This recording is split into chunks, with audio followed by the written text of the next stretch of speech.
Hello, it is Tuesday the 8th of May, and this is me, Gillian Godsall, one half of the Crypto Divas. I'm by myself today because Morgan, my partner in crime, is not available. And rather than doing good week, bad week, I want to talk to you about this amazing conference I've just come back from in Oman, in the Middle East, Blockchain 2018. It was the first ever blockchain conference in Oman. It was held on the 2nd and 3rd of May. It was run by a company called BPOS.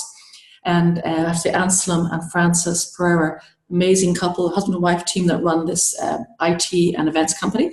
So they held the very first blockchain event in Oman, and I was chairing it, so I was very privileged to be working with them all very closely. And so just run through, it was a very exciting 2 days, very busy, a lot of stuff. And it started off with we had the address, welcomed us by the chairman of BPOS, Dr. Armour. And then we had two talks in the morning, one by Dr. Salim bin Sultan al-Ruzaki, who's the chief executive officer, of the Information Technology Authority. Oman is very, very pro-blockchain. It was very obvious. There was a lot of positivity, and they were putting their stake in the ground for sure. And that was followed by Dr. Khaled Tahan, who's the chief executive officer of Blockchain Solutions and Services Company. And that was sent up. There was a symposium last year on blockchain in Oman. And this Blockchain Solutions and Services Company was set up to help the people in Oman to get ready for blockchain, to organize meetups and workshops and education. And very, very interesting. It was nice that Dr. Khaled actually trained in the College of Surgeons in Dublin, so he understood my accent, which is kind of good. And then the second session, I gave a little speech on behalf of CryptoCoin News about blockchain and why I love blockchain. You know how much I love it. And then we had Mark Tavener, head of business development at Bitfury. Very interesting company.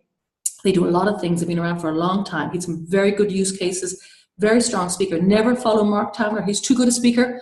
And really very good. And his company organizes a blockchain event every year in Necker Island. So please, Mark, let me go on it next year.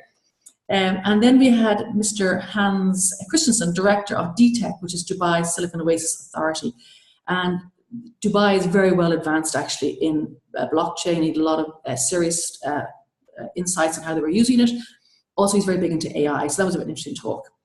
After lunch, we had an interview with a woman speaker, Ms. Nikita Sachdev, who is an ex-model and also a founder of Event Talents and a broadcaster and speaker and everything. But she was interesting that she was talking about, well, first of all, women in blockchain, and secondly, introducing cryptocurrencies to the real world, because her talent agency actually accepts Bitcoin as a payment. So that's kind of interesting. A lot of her big clients were very happy to pay in Bitcoin, so very interesting. And then we had Mr. Raid Hajarat with Oracle, and that was a different talk because, again, he was talking about enterprise-wide technologies and blockchain. So it was the cost, implementation, the back end, very, very interesting. And our last talk for the first day was Nick Spanos, who's quite famous. You may know him. He's a larger-than-life character, founder of the Bitcoin Center in New York City. He travels the world. He's with some of his friends. He's always talking about Bitcoin. His Bitcoin Center was actually featured in a film on Netflix on Bitcoin in 2013. He's a CEO of Blockchain Technologies Corp and Zap.org, also a sponsor of the event, but really interesting, very, very good speaker, great guy. That was day one. Day two began with, now very interesting, we all talk about Estonia because we know it is the, one of the leading countries in blockchain and cryptocurrency. I didn't realize it actually is the leading, the most digitally advanced government in the world. And Martin Rubel was giving a talk. He's with the CEO of Guard Time. They work there. And only three things you cannot do online in Estonia. One is you can't buy land, you can't get married, and you can't get divorced. But everything else, it's possible to do it online. Passports, tax returns, you name it, anything to do with the government. And his talk was very much all about the security. So very interesting. And also he did say that it was incremental. Like they didn't just throw everything out. They used blockchain to make Estonia so blockchain friendly. Then we had another local speaker, Mr. Haitham Salam As-Salmi, who is general manager of Muscat Clearing and Depository.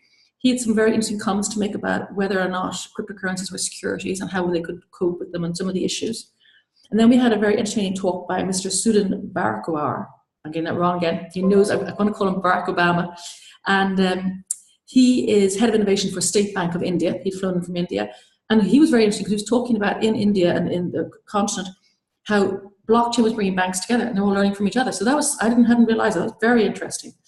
And then the last speaker before lunch was Philip Lord, who's the founder of Epsilon Capital Management, basically a fund of funds.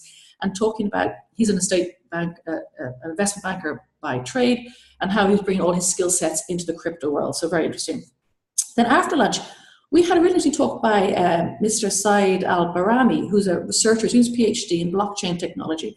And he said from talking to people at the event, they were still unsure what blockchain actually was.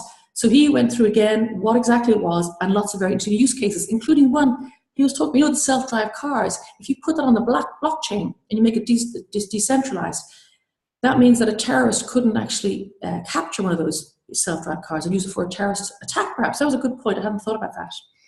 And then the last presentation before the panel at the end was by Philippe Thibault, who is the Executive Vice President of E-Government Systems, Government Security Solutions, based in Switzerland, works with Martin Rubel from Guard Time, so very much involved in Estonia.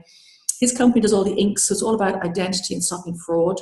And he gave a real-life example of updating the blockchain and how you could see where it would pick up if there was an error, forwards or backwards, that you could pick up the blockchain and it would be an alert. So very, very interesting. And then we had a very lively panel discussion at the end. So 2 days, it wasn't long enough. I wish I could have spent more time in Oman. The people are very, very welcoming. The food is gorgeous. It was very, very hot, I have to say, extremely hot. But aside from that, I had an amazing time, and yeah, I definitely want to go back.